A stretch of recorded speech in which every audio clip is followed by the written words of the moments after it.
Welcome to the More Than Anxiety podcast. I'm Megan DeVito, and I help ambitious women break out of the anxiety cycle that keeps them frustrated and stuck. Get ready for a lighthearted approach that will change what you think, how you feel, and what you believe about yourself. This podcast is full of simple steps, a lot of truth talk, and inspiration to take action so you walk away feeling confident, calm, and ready to live. Let's get to it. Hey there. Welcome to episode 94 of the More Than Anxiety podcast. My name is Megan, and I'm super excited to have you here with me today. I'm a life coach. I help people with anxiety and stress work through the feelings in their body and all of the thoughts that are in their head so that they can learn to feel anxious, calm down, and let it go quickly and move on to what they'd really rather be doing than sitting around feeling anxious and stressed out. Today, I want to talk to you about neuroplasticity. This is a word that I see pop up on social media, at least for me. Maybe this is because I talk about it a lot or I talk about anxiety a lot, but I see it popping up all over the place. It's in my news feeds, it's in posts that people make, and it's a concept that really helped me when I was feeling anxious to start to recover because it's something that I don't think I had ever thought about.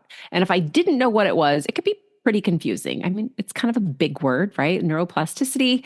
And it's a concept that once you understand what it is and you understand how it works, you can use it to your benefit. So if you've ever heard this before and you're like, I have no idea what neuroplasticity means, it just means your brain's ability to change and adapt.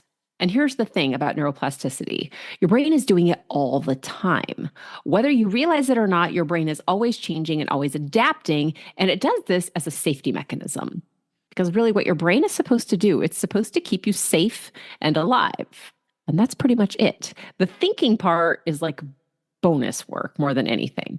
So with neuroplasticity, as you experience different things in your life, your brain remembers those things and it starts to grow new neurons. And maybe you're like, wait, hold on a minute.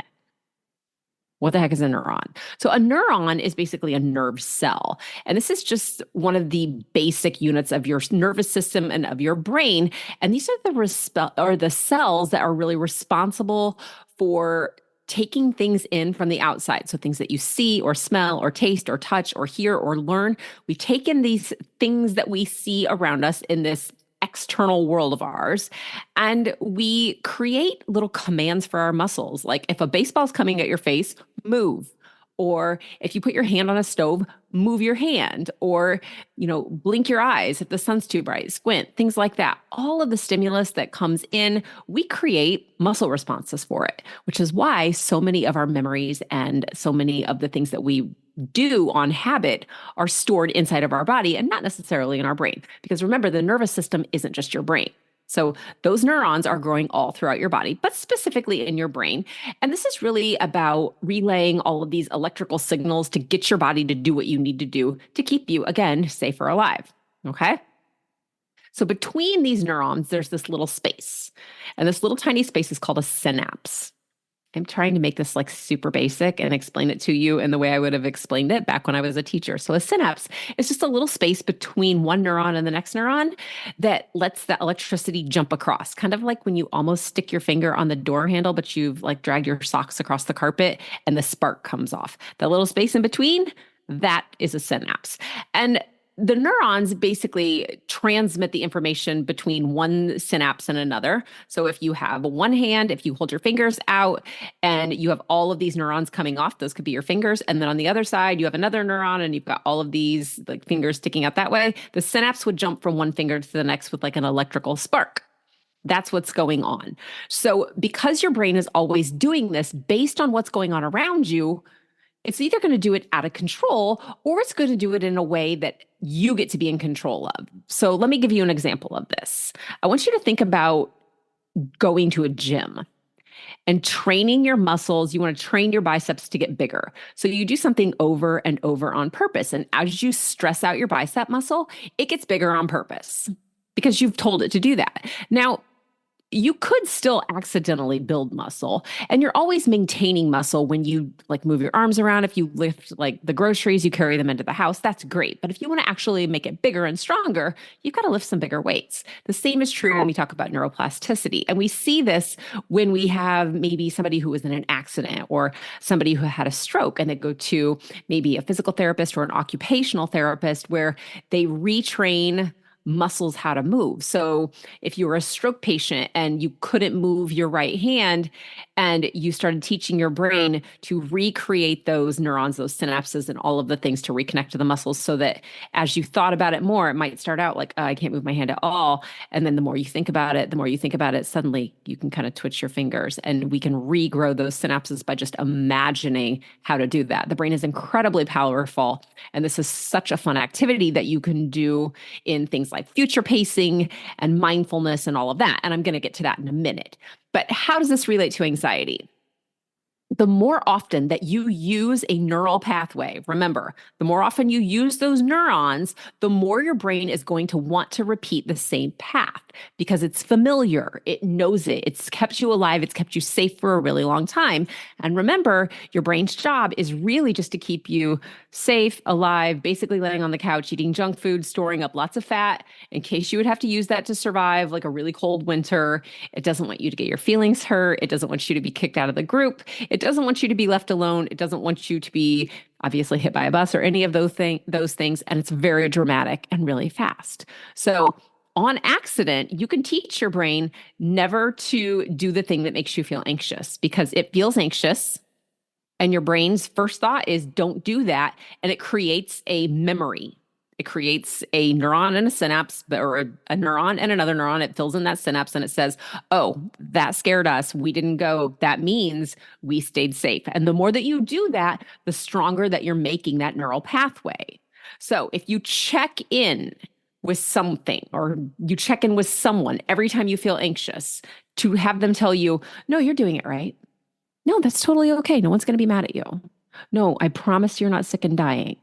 If you're checking in with somebody every time anxiety pops up in your system, you are strengthening that neural pathway saying, this is how we stay safe. This is how we survive. We ask someone else. We're going to outsource that power to somebody else. And your brain believes it because, ta-da, you're still here. You're still like alive and kicking. That's really all your brain wants. But when you learn how to feel anxious and actively choose a different response. So let's say, for example, me. Like back in the day when I was struggling with health anxiety, my first response was always call my mom. Call my mom, make sure that she doesn't think I'm dying because she loves me. And if she thought I was dying, then obviously I was going to be fine because she would tell me go to the hospital, and that would work for a little while. But my brain formed a really strong habit and said, when you feel this, you should definitely check in with your parents to make sure that you're not going to die. Useful at the time for sure, but over the course of creating this pathway, I still notice that anytime I have a thought about something that I think might be wrong with me, my first thought is I should call my mom. And I actively choose to avoid that so that now it's like a split second where like I could call my mom, yeah, or I could just get over it. That's really how far it's come. Whereas like back in the day when this was a really huge problem for me, I really was calling my mom several times a day. So that became my most trodden path, if that makes sense. If you imagine taking the same path through the hill, or I used to use this example a lot when you're sledding. I'm from northern Indiana. So in the winter, we used to get, not so much anymore, but we used to get a lot of snow.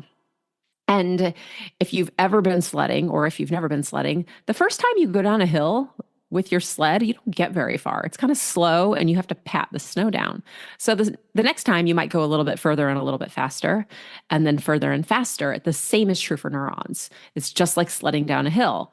Once you get that path going, it's easy. You stay on the same path and you go faster and faster. The same thing is true with neurons. But what we want to do is we want to learn how to make your brain grow where we want it to grow.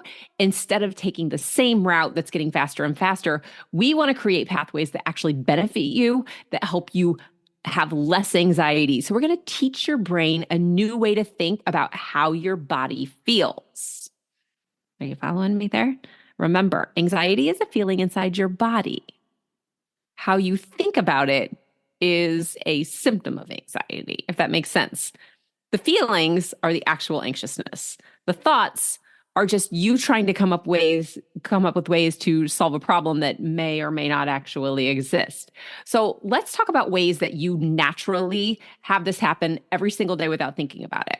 One of these ways is playing a new instrument. So let's say that you decided you want to learn how to play the guitar. Go, you get the guitar and you sit down on the first day and you learn one chord. I cannot play the guitar. I wouldn't even begin to know where to start with that. Piano could be another one. Let's say that you're going to learn how to speak Spanish or you're going to learn how to speak German. The first day, maybe you learn hola, and that's it. And you're like, okay, I did it. I taught my brain one new word. And then maybe the next day you learn how to say bien, or you say something like that. And you're slowly growing more neurons until, you get a year down the road and you can maybe fluently have a conversation with somebody, which is amazing. But you're doing it on purpose. You're teaching your brain how to do something on purpose. You've done it. Okay. This could also be something like if you were to lose your sense of sight. We know that people who lose their sense of sight, their brain adapts and suddenly they can feel with their fingertips better. It engages a new sense, like a new sense in their brain. So that's great, right? Like if you can't see, you're going to want to learn how to read Braille. And to do that, you're going to have more sensitive fingertips. Well, your brain will actually redirect the sense to your fingertips, which is amazing to me. But that's sort of accidental learning. You didn't teach your fingertips how to feel differently. Your brain did it on its own. The same thing if you're trying to learn to play an instrument or a language. You didn't say, okay, brain, I need you to redirect this neuron. You just said, oh, I'm going to learn this language, or, oh, I'm going to try and feel these bumps on this page so that I can read. Another way could be forming a new habit. This could be when you consciously decide to take a new route to work, and then one day your brain goes back to the old habit. You might notice there that you're like, oh, I'm working on forcing my brain to go this new way. This could be something like quitting smoking. It could be not Googling. Again, not Googling when you're anxious, or asking your mom or your dad if you're okay, or your best friend or your spouse, whoever, when you feel anxious. These are all ways that we've formed these habits kind of on purpose. We've said, okay, this is kind of how we're actually growing our brains with intention. So when we do this with intention to learn a language, or our brain just starts naturally growing these new neurons, this is more like a habit that we have in our daily lives. So like, yes, we are actively trying to learn a new language, or actively trying to learn Braille, or actively trying to change, quit smoking, whatever that is. So we're saying, okay, I want to do this on purpose. But you can also do this when you feel anxious or when you feel stressed. And this is what I really want to hit on today, because you have a choice about where you direct your attention, which is really what neuroplasticity is.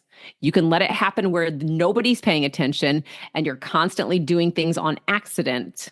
Like I'm accidentally I'm trying to not feel anxious, so I'm going to call my mom because that seems to help. Yes, I'm on purpose calling my mom, but I'm accidentally teaching my brain a habit that I don't really want to have. Or I'm stressed out and I don't want a cigarette, but I accidentally like fall back into the same habit. This is your brain overriding the system. You have to choose to override your brain on purpose. Did I make that clear as mud? It felt very clear in my head, but also unclear as I'm explaining it to you maybe. So let's talk about this, how to take control and how neuroplasticity can really help with stress and anxiety.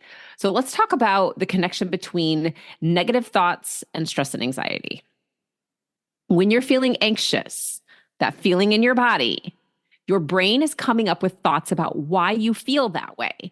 And most times, if we don't check in with our body first, your brain is going to come up with really scary stories about why you feel anxious, what could be wrong, and give you really negative habits to choose from to feel better. So some people, when they feel stressed and anxious, their solution is to grab a cigarette, or to go get another glass of wine, or to grab the chocolate ice cream, or to run and ask their parents, whatever it is for you.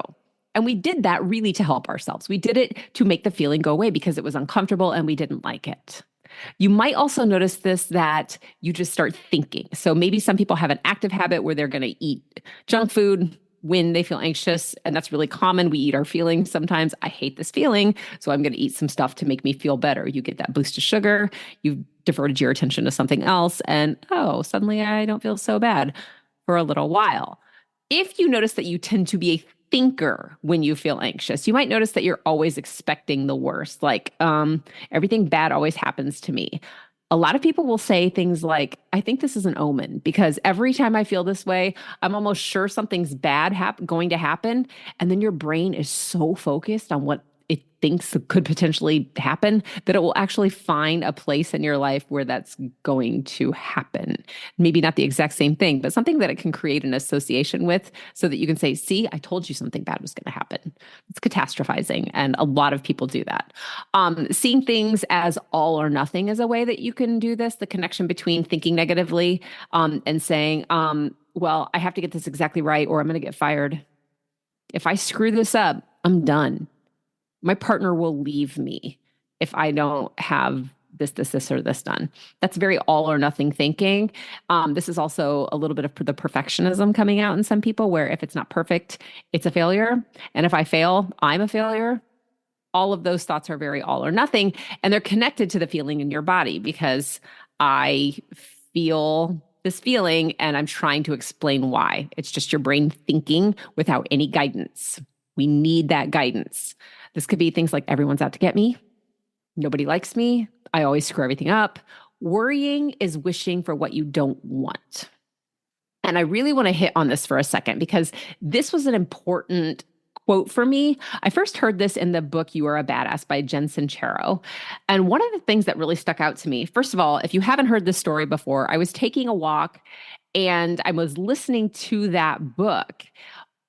Not because I knew anything at all about manifestation or even necessarily believed in manifestation at that point, but I was just trying to be more of a badass, I guess. I didn't want to be who I was anymore. I was sick of feeling anxious. I was very much still in in an anxious place in my life. So I'm listening to this and she's talking about manifestation. I'm like, seriously, this is kind of crazy. I've never heard a lot about this before. And then she said, because worrying is wishing for what you don't want. And this is really, to me, the way I took this quote was a idea of it's kind of a neuroplasticity idea. If I'm always worrying, if I'm always focused on what could go wrong, what I'm failing at, who's mad at me? Am I sick? Is this bad thing going to happen? Am I broke? If I'm always worrying about all of these different things, whether it's finances or your health or your job or your relationships, anything in between, I'm focusing my brain on what I don't want to see. And because you told your brain to go there, it will in fact go there and it will find evidence for what you don't want. That's just what brains do. So when we talk about really neuroplasticity, that's your brain doing what you told it to do. But you get to choose what you want your brain to do. And to do that, instead of focusing on everything that you're worried about, you have to make a shift to what is going well.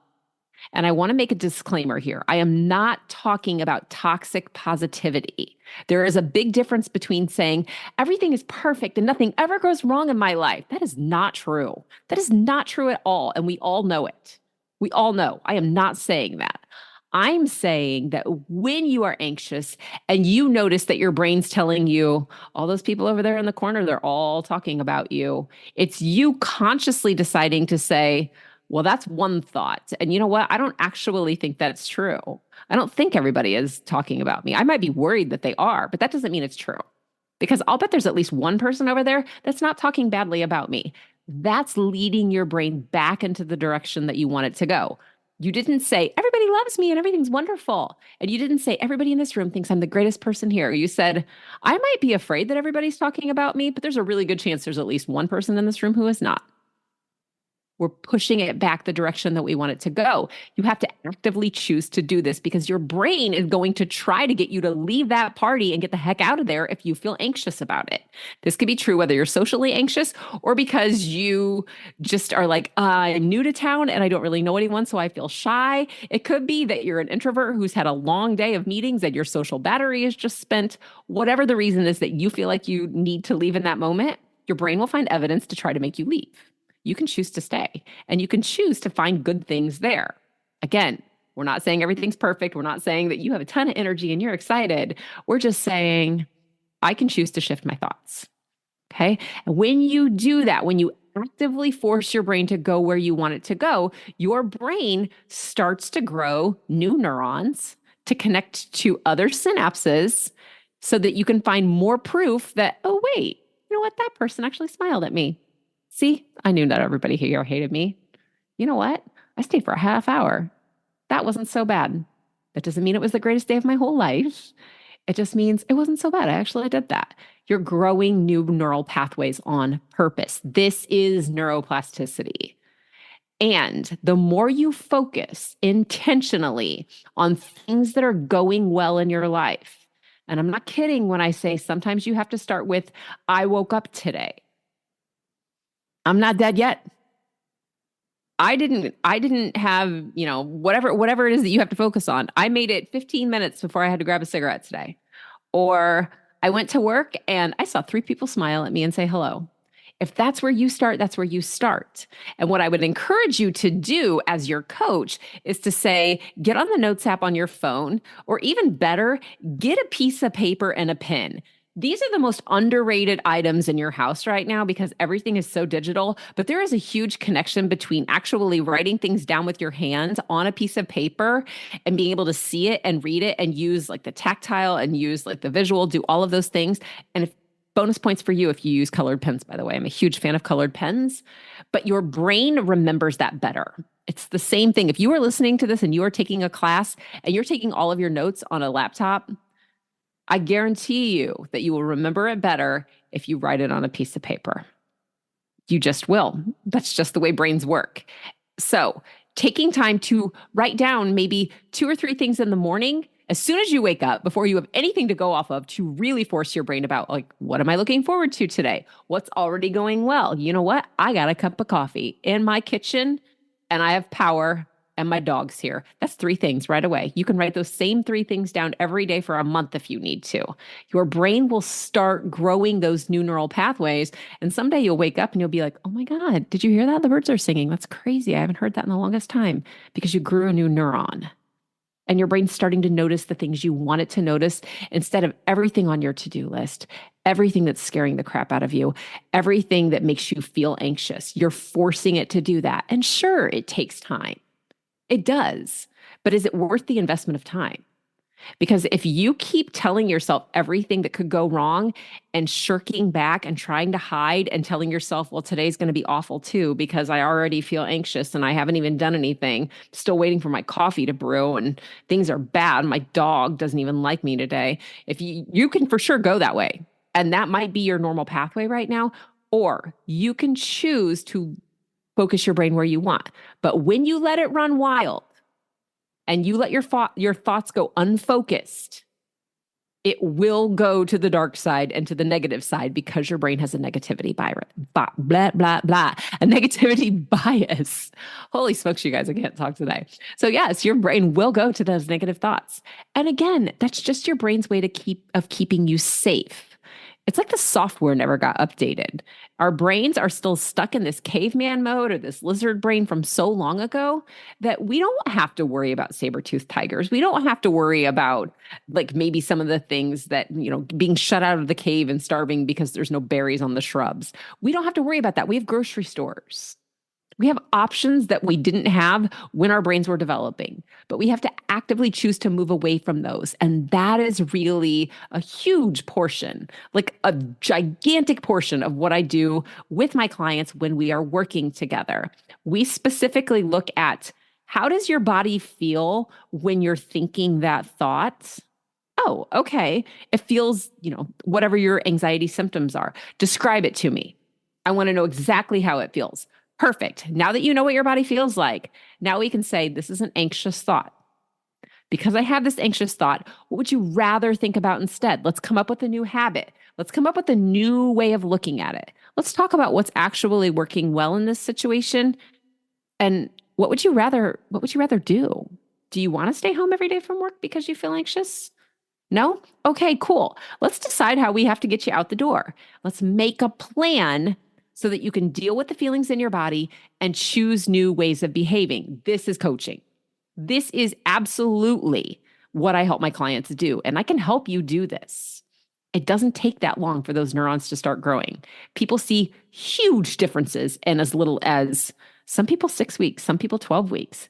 But I'm telling you, by 6 months, you're like, yeah, I don't even know what I was afraid of. That was crazy. 6 months.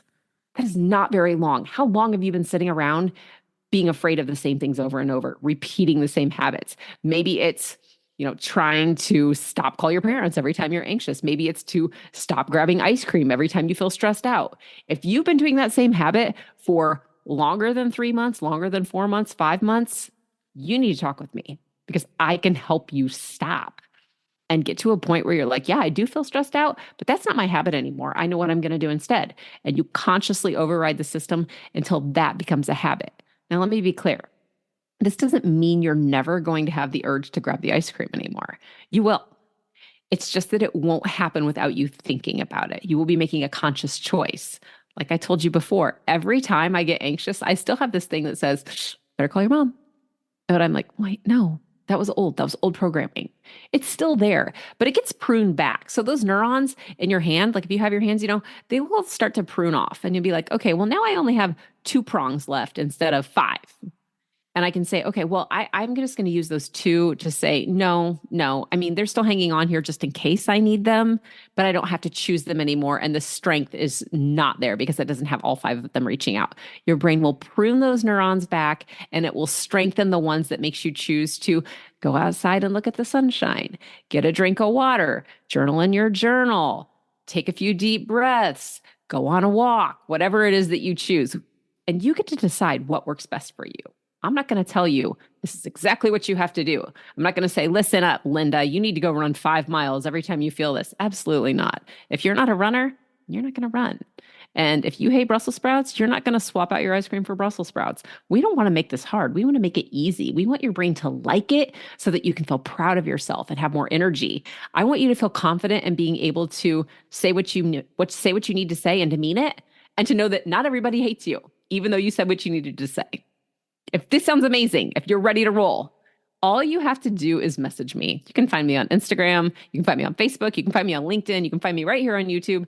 And you can tell me, hey, Megan, I really want to talk to you about how we can do this because I'm sick to death of doing the same things over and over again, and I'm ready to change. Let's talk. It's very easy, and it's a lot of fun. Like one of the best things that I can tell you is that when I'm working with my clients, we make sure to have fun because fun is the opposite of anxious. It's excited, and they feel exactly the same in your body. I hope this really cleared up what neuroplasticity is for you if you've been wondering what it is and how it works. And if you have more questions, don't be shy about asking. I'm always happy to answer them and interact with you. So while you're here, be sure to like, subscribe, leave a review, invite your friends, do all the things so that other people can learn about how they can feel better, how they can change their habits, and how they can start doing all the things that they've been missing out on as well. All right. If I don't talk to you before, I will be back next week. Take care. I hope you enjoyed this episode of the More Than Anxiety podcast. Before you go, be sure to subscribe and leave a review so others can easily find this resource as well. And of course, if you're ready to feel calm, to stop overthinking and have a lot more fun, you can go to the show notes, click the link, and talk to me about coaching. I'll talk to you soon.